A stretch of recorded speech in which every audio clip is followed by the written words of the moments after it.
El siguiente segmento tiene contenido o opinión.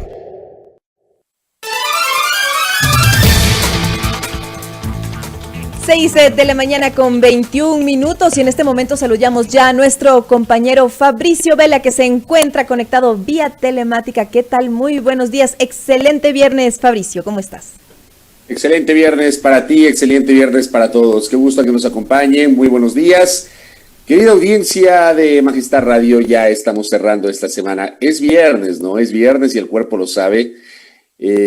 Con bastante ánimo, con bastantes ganas para justamente llevar adelante este espacio de noticias, cerrando esta semana de labores.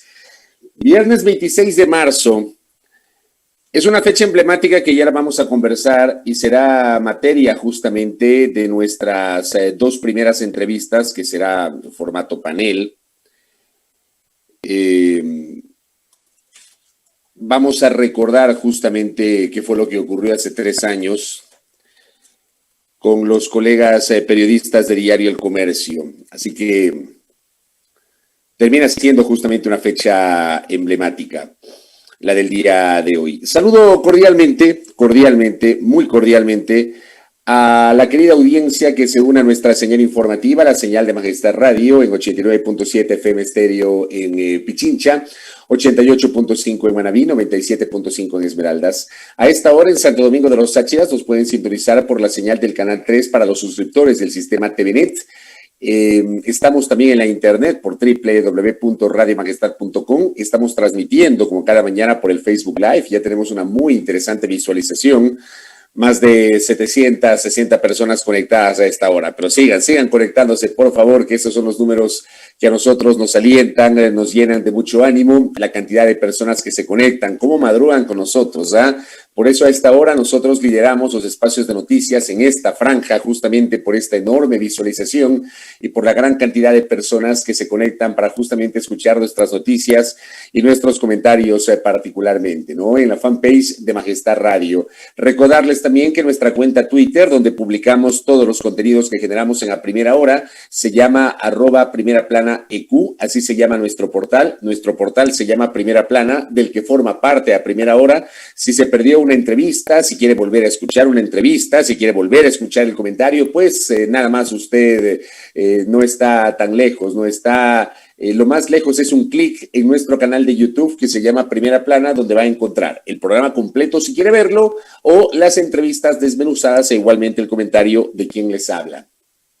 Saludo igualmente a los televidentes de Same y Tonchigua en la querida provincia de Esmeraldas que se unen a nuestra sintonía a través de la retransmisión de Canal 3, del Canal Star en esa jurisdicción del sur de la provincia de Esmeraldas. Canal Star en Same y Tonchigua. Igualmente a los internautas que visitan las plataformas de la Asociación de Comunicadores Populares en la provincia de Manabí. Bueno, yo les decía que esta es una fecha emblemática.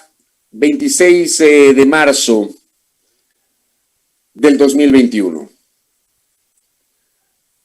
El 26 de marzo del 2018 es una fecha de aciaga recordación para el periodismo ecuatoriano y particularmente para las familias de los colegas Paul Rivas, Efraín Segarra y Javier Ortega. Diario El Telégrafo publicaba hace 2 años, el 26 de marzo de 2019, hace 2 años, los familiares de Paul Rivas, Efraín Segarra y Javier Ortega emitirán desde la Plaza Grande en Quito un pronunciamiento sobre la situación legal del caso de los comunicadores que murieron a manos de terroristas. Ecuador recordaba ese 26 de marzo con muchas incógnitas abiertas, un año. Cuando publicaba El Telégrafo esta nota, ¿no? 2019, un año del secuestro y posterior asesinato del equipo de prensa de Diario El Comercio. Paul Rivas, que era el fotoperiodista, Efraín Segarra, el conductor, y Javier Ortega, periodista, viajaron hasta la frontera con Colombia para informar sobre la situación que vivían los habitantes luego de los enfrentamientos con grupos armados que eran identificados como disidencias de las FARC. Tras pasar un control de seguridad en territorio ecuatoriano y de llegar a Mataje, fueron capturados y trasladados a territorio colombiano, según versiones de las autoridades del gobierno. El 26 de marzo del 2018, día del secuestro, alias Guacho, Walter Patricio Arizala o Ariza, líder del Frente Oliver Sinisterra, asumió el secuestro justamente de los colegas. El 13 de abril, ojo que fue el 26 de marzo cuando se dio el secuestro, el 13 de abril, poco más de 2 semanas después, el presidente de la República confirmó que los 3 colegas habían sido asesinados, comenzando el duro camino para lograr la recuperación de sus cadáveres que se concretó el 27 de junio. Tras 93 días de incertidumbre, los cuerpos de los 3 trabajadores de la comunicación llegaron a Quito en vuelo directo desde Cali, Colombia. 3 años sobre los cuales no hemos conocido a ciencia cierta la verdad. Hoy seguramente Yadira Aguagallo y Ricardo Rivas, Yadira fue la novia de Paul y Ricardo, el hermano de Paul Rivas, seguramente nos contarán algunas situaciones, ¿no? Algunos ofrecimientos incumplidos por parte del gobierno del presidente Moreno, la ausencia de concreciones del ofrecimiento del gobierno del presidente Moreno de desclasificar todos los documentos, que se quedó simplemente como un ofrecimiento. O sea, no hubo tal desclasificación ofrecida. Y se pretendió engañar a los familiares allí presentando una documentación que era básicamente cartas de las embajadas, pero nada más, nada más. Pero es un tema que todavía duele, ¿no? Y yo quiero decirles a ustedes, queridos oyentes, televidentes, internautas, no se trata de compartir ese dolor o esta recordación porque se trata de trabajadores de la comunicación. Se trata de que 3 ecuatorianos, cumpliendo con su trabajo, fueron secuestrados y asesinados y quedaron en indefensión. Y sobre lo que el Estado ha dado muy pocas respuestas y el Estado no ha sido claro, el Estado no ha dicho la verdad, el Estado ha mentido, el Estado representado en el gobierno central. Pues si recordamos el caso de Paul, de Efraín y de Javier, también hay que recordar el caso de Óscar Efraín Villasís y de Katy Vanessa, que fueron los 2 ciudadanos, los 2 civiles oriundos de Santo Domingo que igualmente fueron secuestrados y asesinados en condiciones sobre las cuales tampoco se ha aclarado, porque si el Estado no ha aclarado el tema de los 3 colegas, menos aún ha aclarado la situación de los 2 civiles oriundos de Santo Domingo de los Áchilas, que residían en Santo Domingo de los Áchilas. Son temas que hay que recordar. Yo siempre apelaré en este espacio, querida audiencia, a que hagamos un ejercicio de recordación y lo vamos a hacer más adelante dialogando con Yadira Aguagallo y con Ricardo Rivas. Eso después de las 7 de la mañana, pero quería justamente traer como referencia a la memoria histórica de toda nuestra amable audiencia. Queridos oyentes, internautas, televidentes, no sé ustedes, pero a mí me pasa. Yo estoy cansado de la mentira, estoy cansado que la mentira se propague por parte de quienes fungen como líderes de opinión. Este país necesita que sus opinadores, que sus opinólogos, que sus líderes de opinión, que quienes generan comentarios en diversos espacios, en espacios de televisión, en espacios de radio, en espacios digitales, quienes escriben en el Twitter y que tienen muchos seguidores, miles de seguidores. Es gente que se ha ganado seguramente un número importante de seguidores porque en algún momento tuvo o sus seguidores creen que todavía tienen credibilidad. Es imperioso que la información se maneje con rigor. Que por lo menos si no nos gusta, debatamos sobre la base de la verdad y no de la mentira. Y eso es lo que está pasando con el informe de la Comisión de la Verdad, que fue presentado por la Defensoría del Pueblo, para conocimiento del país, y sobre el que el defensor del pueblo, Freddy Carrión, decidió justamente plantear una denuncia ante la Fiscalía General del Estado, que la Fiscalía evidentemente tendrá la posibilidad o no de iniciar algún tipo de investigación. Para el defensor del pueblo, lo ocurrido en octubre de 2019 configura delitos de lesa humanidad. Eso tendrá que, obviamente, determinarlo la Fiscalía a través de una investigación, si es que así considera. O sea, se supone que la Fiscalía, con la presentación de una denuncia, está obligada a investigar. Y fruto de esa investigación, la Fiscalía podría arribar a conclusiones. Una de esas podría ser, eventualmente, que no tiene asidero la denuncia que ha sido presentada por el defensor del pueblo. Pero dejemos que las cosas fluyan. Pero a partir de una verdad y no de una mentira. Porque aquí resulta que pseudolíderes de opinión, algunos políticos mentirosos, algunos abogados mentirosos, algunos tuiteros mentirosos, parten de una mentira. El informe no fue elaborado por el defensor del pueblo. Como no les ha gustado el informe, porque el informe lo que hace es visibilizar los posibles excesos del Estado, ya les voy a explicar en qué consiste esto, porque alguna gente está bravísima porque en el informe no se incluye los excesos de los manifestantes, que también los hubo. Ya les voy a explicar cómo funciona la cosa en el mundo real. Pero yo quiero partir del hecho de que alguna gente miente y miente supinamente. Mienten supinamente, porque como les cae mal un funcionario, que yo sí creo que está haciendo su trabajo, con defectos seguramente, con errores seguramente. Yo creo que el defensor del pueblo está haciendo un trabajo interesante. ¿Que está expuesto también a la crítica pública? Por supuesto que sí. Por supuesto que sí. Sin duda. Sin duda. Pero señalemos las cosas. Yo siempre apelo yo al sentido común, apelo a la cabeza fría, apelo a la memoria colectiva. Yo decía ayer en el espacio de la tarde, por ejemplo, y perdón esta digresión, ¿no? Pues que yo creo que la crítica tiene que ser así, o sea, para mí, no todo en la vida es malo, no todo en la vida es blanco o negro. Para mí la vida tiene matices. Yo decía ayer, por ejemplo, que yo creo, me parece, tengo la sensación de que el ministro de Salud, el doctor Mauro Falconi García, ha empezado con interesantes ejecutorias su primera semana de gestión, porque fue designado hace exactamente una semana.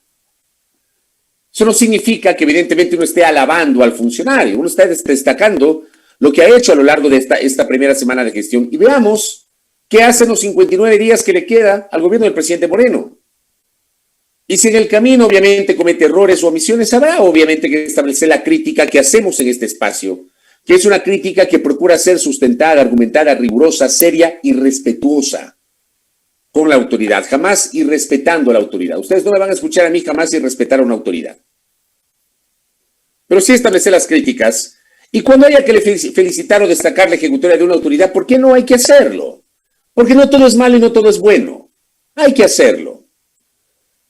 Dicho esto, a mí me parece que el defensor del pueblo ha hecho un trabajo interesante y como algunos de sus pronunciamientos y ejecutorias a un segmento de la población, un segmento de la sociedad no les gusta, automáticamente lo asocian, porque tienen tatuado eso, ¿no? O sea, aquí si hay un funcionario, un periodista, un político, un ciudadano que cuestiona el status quo, que cuestiona lo que está pasando, automáticamente lo asocian con el correísmo. O sea, no tienen otra cosa que decir. Y lo vivo en carne propia. Yo lo vivo en carne propia. Lo vivo en carne propia. Si uno desarrolla una postura crítica sobre lo que está pasando, automáticamente es correísta. Si uno destaca alguna situación positiva de lo que está pasando, automáticamente dicen ya le compraron. Ya lo billetearon, ya lo pautaron. O sea, aquí creo que es necesario elevar un poquito la calidad y el nivel del debate, queridos amigos y amigas. Y ya superar esta discusión, esta fragmentación que nos divide a los ecuatorianos entre disque correístas y anticorreístas. Por el amor de Dios. Habemos gente que estamos en la mitad. Habemos gente que pensamos que no todo lo que hizo el gobierno anterior fue malo y que no todo lo que hizo el gobierno anterior fue bueno. Yo mismo, y les pido que me disculpas por hablar en primera persona, yo mismo he dicho esto en recurrentes y reiteradas ocasiones. Y he cuestionado los excesos tanto del pasado cuanto de ahora. He tratado de ser crítico sobre eso. Eso le pasa al defensor del pueblo, que no fue designado por el correísmo, pues. El actual defensor del pueblo fue designado por el Trujillato. Me permito recordarles, querida audiencia. Fue un funcionario nombrado por el Consejo de Participación Ciudadana y Control Social, liderado por el doctor Julio César Trujillo. Ese organismo, que es corresponsable de la crisis institucional que enfrenta el Ecuador, ese organismo nombró al defensor del pueblo. Pero como el defensor del pueblo no ha tenido, pues, una postura que les gusta a estos sectores de la sociedad, entonces automáticamente ya lo encasillan, lo señalan y descalifican cualquiera de sus ejecutorias porque supuestamente responden a los intereses de una corriente política. Eso hay que demostrarlo, ¿no? Eso hay que demostrarlo. Pero este defensor del pueblo no fue el que elaboró el informe de la Comisión de la Verdad. Lo hizo una comisión por encargo de ese defensor del pueblo, eso sí, por encargo. Pero el defensor del pueblo conforma una comisión con 3 corrientes distintas de pensamiento. Yo quiero contarles eso, porque seguramente muchos de ustedes no saben. A propósito de la corbata. Claro, la corbata también, hasta hay gente que se fija en la corbata. Tienen ustedes razón, ¿eh? Tienen ustedes razón. Ese defensor del pueblo que hoy tanto le cuestionan y que algunos opinólogos lo critican faltando a la verdad, o sea, lo critican con base en una mentira, no fue quien elaboró el informe de los hechos de octubre del 2019, identificando supuestos excesos por parte de la fuerza pública. Ese defensor integró una comisión tripartita con 3 personas que tienen corrientes de pensamiento distintas. Sibel Martínez, que es una dama muy valiosa, que ha visibilizado y diariamente está empoderada de la lucha por los derechos de las mujeres y de los niños, niñas y adolescentes, que es vicepresidenta del Consejo de Protección de Derechos de Quito, y que no fue de modo alguno funcionaria del gobierno anterior, ni tuvo algún tipo de relación político, partidista o administrativa con el gobierno anterior. Más bien yo le he leído a Sibel Martínez con una postura muy crítica respecto de los excesos atribuidos al gobierno anterior, que los tuvo y tuvo muchos. Hay que leer a Sibel Martínez para entender y para saber, y hay que escucharla para entender y para saber quién es. Sibel Martínez, para decepción de algunos opinólogos, de algunos pseudolíderes de opinión, no es correísta, pues.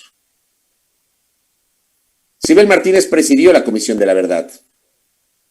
Juan Carlos Solínez. No me vengan a mí a decir que Juan Carlos Solínez es correísta, por favor. Juan Carlos Solínez, prestigioso jurista capitalino,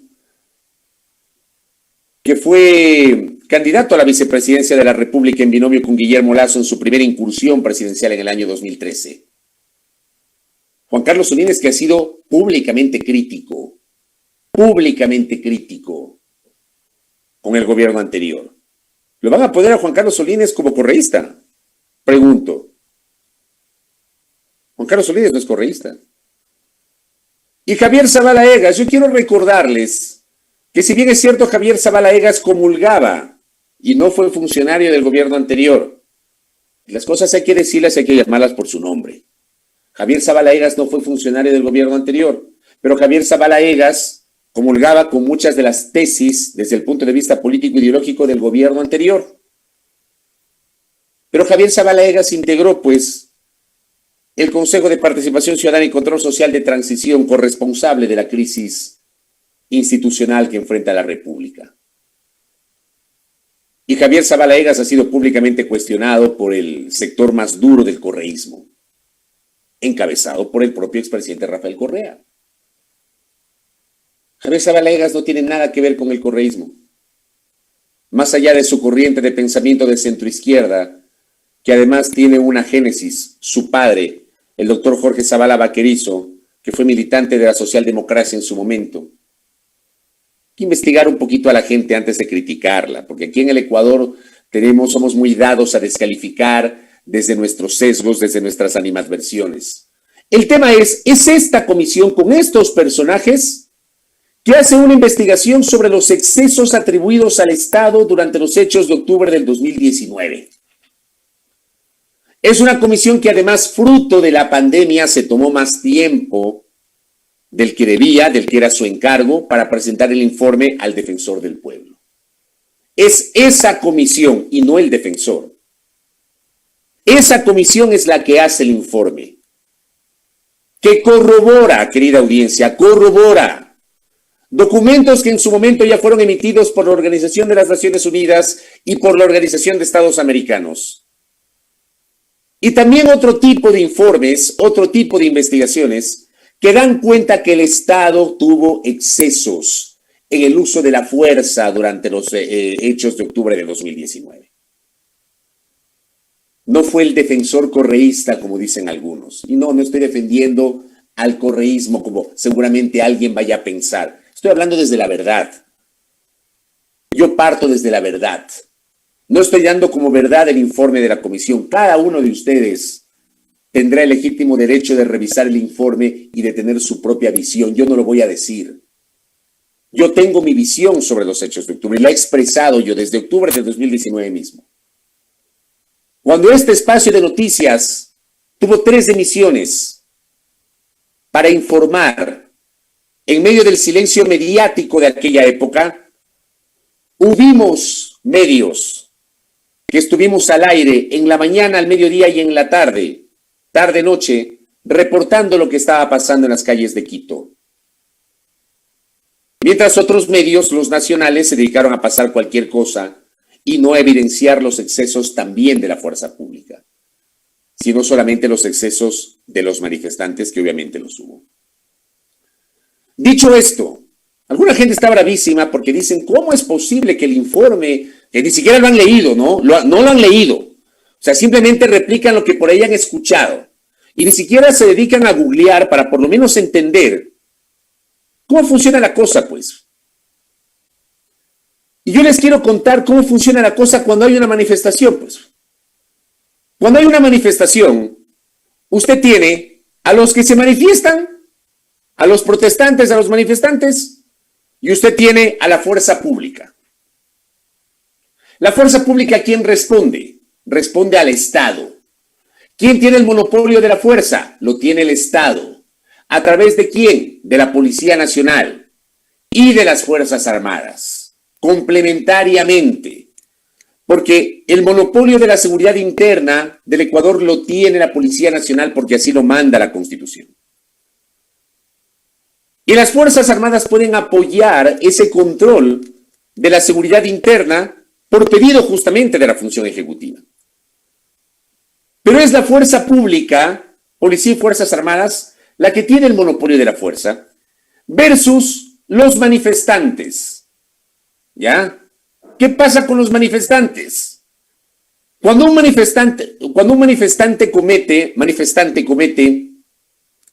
un exceso, una incorrección, por ejemplo, cuando dañan los bienes públicos o la propiedad privada, o cuando agreden a un miembro de la fuerza pública, cuando destruyen la ciudad, voy a irme a ese exceso, cuando destruyen la ciudad, ese manifestante está atentando contra la ley. Y la Fiscalía puede, amparada en la ley y en la Constitución, puede promover una investigación que judicialice ese mal proceder del manifestante. Voy a poner un ejemplo, el incendio de la Contraloría General del Estado, que es tal vez uno de los hechos más infames que ha enfrentado la patria, que ha enfrentado la República en estos 42 años de vía democrática.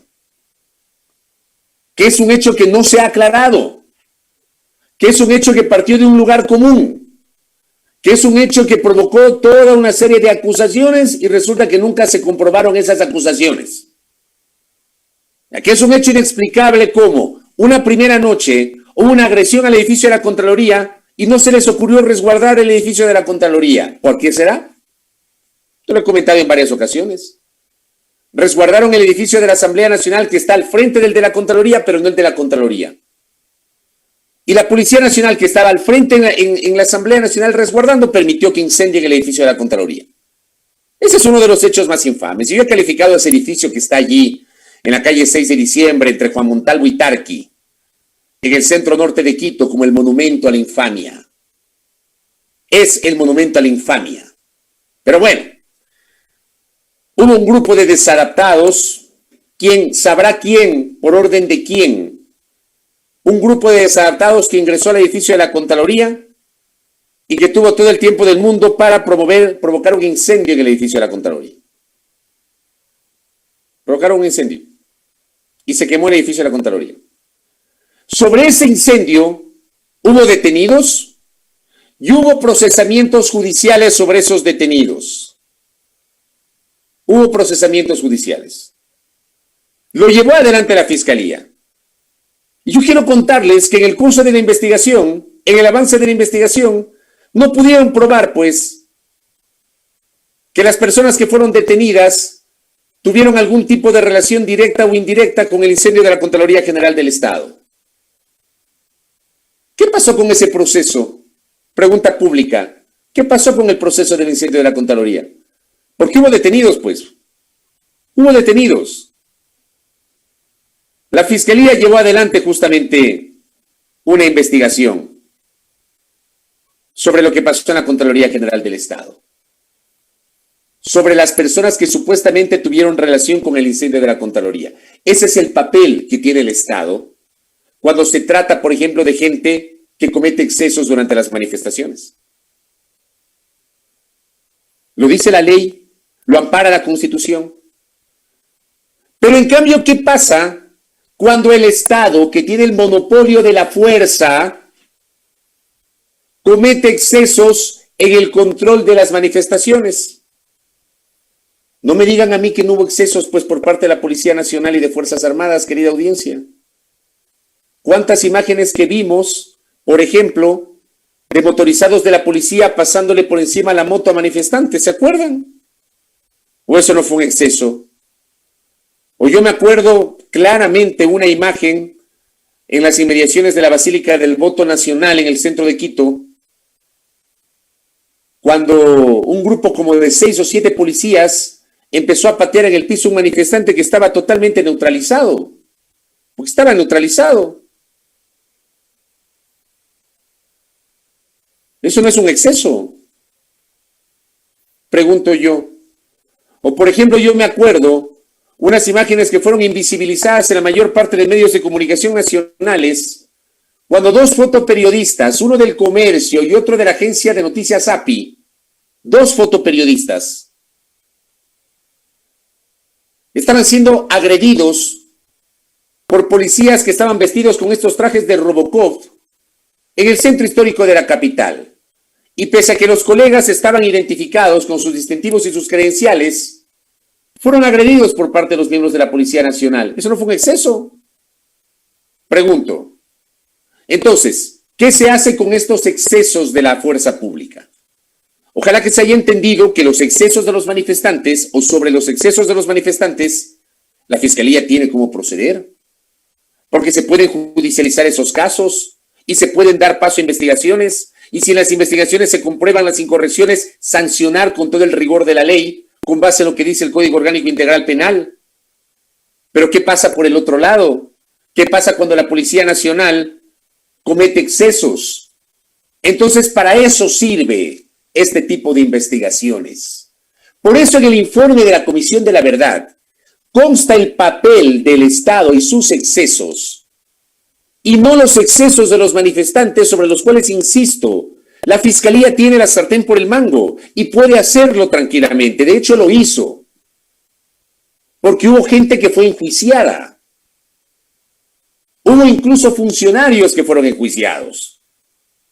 Y sobre los cuales poco o nada se dice hoy. El caso de la prefecta de Pichincha, el caso de Virgilio Hernández, el caso de Cristian González, que yo me permito recordar a la audiencia, fueron detenidos. La prefecta casi pierde su cargo. Fruto de esa detención, estuvo a puertas de perder el cargo la prefecta de Pichincha. Los tres fueron detenidos, fueron investigados, fueron procesados y todavía no culmina ese proceso judicial. Miren cuánto tiempo ha pasado. Ha pasado 1 año y medio y todavía no termina ese proceso. o detenidos. Porque la fiscalía lo puede hacer sobre quienes supuestamente tienen algún tipo de relación con las manifestaciones. Pero ¿quién sanciona los excesos del Estado? ¿Quién sanciona los excesos de la fuerza pública? Y para quienes niegan los hechos de octubre, para quienes solamente se quedan, no, porque están bravísimos, insisto, con el informe. Ni siquiera lo han leído, pero están bravísimos con el informe. Fruto de esos excesos de la fuerza pública, querida audiencia. Hubo gente que murió, hubo miles de heridos, pero sobre todo, hubo personas que perdieron sus ojos. Hubo personas que perdieron sus ojos. Sobre quienes el Estado, hasta el sol de hoy, ha ofrecido siquiera una disculpa. Porque el Estado no se ha disculpado sobre sus excesos. La gente no es que se sacó, como decía ayer José Antonio en el programa de la tarde, no es que cogió y se sacó pues, el ojo. No es que se vaciaron el ojo porque quisieron. En el contexto de las manifestaciones y por los excesos en el uso de la fuerza, hubo ecuatorianos que perdieron sus ojos. Y sobre ellos el Estado ni siquiera les ha pedido una disculpa. ¿Por qué no comentan también eso aquellos que están bravos con el informe de la Comisión de la Verdad, que no fue elaborado por el Defensor del Pueblo, sino por una comisión de 3 personajes que no son correístas porque tienen tatuado eso? Que hay un segmento del país que tiene tatuado eso. ¿Por qué no comentan eso, pues? ¿Se han solidarizado? ¿Han pedido disculpas sobre las personas que perdieron los ojos? Vamos. Entonces yo les quiero decir a ustedes, no se queden solamente con una parte de la historia. Ni aquellos que obviamente avalan el informe de la Comisión de la Verdad y creen que los manifestantes no hicieron nada, perdónenme, hubo excesos de los manifestantes, y esto lo he comentado en varias ocasiones. Pero para esos excesos está la Fiscalía, están las Cortes. Para esos excesos está la Fiscalía que debe y puede investigar, hacer las indagaciones que corresponden, judicializar justamente esas investigaciones y sancionar, de ser el caso, si se prueba que se cometió un delito. Pero para el otro existen este tipo de comisiones, aquí y en todo lado, para investigar, para hacer un ejercicio de memoria histórica, para que los países, en este caso nuestro país, sepa la verdad. Y dentro de esa verdad es que hubo excesos en el uso de la fuerza por parte de la fuerza pública. Los hubo. Así que vamos ubicando las cosas, querida audiencia. Vamos ubicando las cosas. O sea, ya basta de mentir, ya basta de solamente decir el lado de la verdad que a mí me conviene y ocultar y no decir nada del lado que no me conviene. Porque lamentablemente en este país las cosas se las mira bien o mal, se las aquilata, se las desprecia, dependiendo del cristal a través del cual se las analiza. Dependiendo del personaje. Así nos manejamos en este país, en los medios, en las redes, los opinólogos, algunas vacas sagradas del periodismo que están enfermas del alma y que deberían dar un paso al costado y retirarse, porque no le están haciendo bien al país, porque perdieron el norte, porque es legítimo que tengan una orientación ideológica y una forma política de pensar, es legítimo, pero es ilegítimo que mientan. Es ilegítimo que trasladen el odio al ejercicio del periodismo. Ya retírense, porque no le están haciendo nada bien al periodismo. Ya retírense. Y si no se van a retirar, dejen el odio a un lado, pues. Dejen el odio a un lado y empiecen a manejarse con un poquito más de seriedad y de responsabilidad sobre lo que publican y sobre lo que dicen. Porque lo que ustedes están haciendo, vacas sagradas, lo que ustedes están haciendo no es periodismo. No es periodismo. Eso no es periodismo de opinión. El periodismo de opinión no me da a mí patente de corso para coger este micrófono y decir lo que me da la gana, sin ningún beneficio de inventario. El periodismo de opinión me obliga me obliga, amparado en mi libertad de expresión, a ser responsable, riguroso, argumentado, serio, respetuoso, frontal, crítico, sin duda, pero con base en una verdad, pues. Y si yo tengo una verdad, que probablemente mucha gente no la comparta, porque puede haber muchas verdades, mi verdad la procuro argumentar, aunque pueda estar equivocado, pero no con base en el odio. Y fruto del odio, se han dedicado a mentir respecto del contenido de este informe, se han dedicado a faltar a la verdad respecto de la autoría de este informe, porque no les gustó. Y salen los militares en servicio activo, que se han olvidado de lo que dice la Constitución, a cuestionar el informe. Señores de las Fuerzas Armadas, ustedes son obedientes y no deliberantes. Obedientes y no deliberantes. Ustedes están subordinados al poder civil. Subordinados al poder civil. Así lo reza la Constitución. Lo contrario es dictadura. Y yo no creo que el país acepte una dictadura. Así que les invito a que nos pongamos serios, pues. Pongámonos serios en este debate y en esta discusión. Y tienen todo el derecho de cuestionar el informe de la Comisión de la Verdad. Desde luego que lo tienen. Tienen derecho. Pero con base en la verdad, pues. No con base en una mentira. No con base solamente en decir lo que me conviene y hacerme loco sobre lo que no me conviene. Vamos, elevemos el nivel del debate, querida audiencia. Elevemos el nivel del debate. Yo les convoco a eso a ustedes. No me crean a mí. Lean el informe y debátanlo con argumentos. Si consideran que es un informe sesgado, tienen todo el derecho de hacerlo, pero con base en argumentos, no con base en mentiras. Les convoco justamente a aquello. Hay una frase bíblica que dice: la verdad nos hará libres. Es así. Debatamos con base en verdades, en certezas, y no con base en mentiras, promovidas por opinólogos y por algunas vacas sagradas del periodismo que mejor ya deberían retirarse, porque no le están haciendo bien al país. 6:58 en la mañana. Ya mismo, Yadira Guaguayo y Ricardo Rivas aquí en A Primera Hora para hablar de los 3 años del secuestro y asesinato del equipo de Diario El Comercio.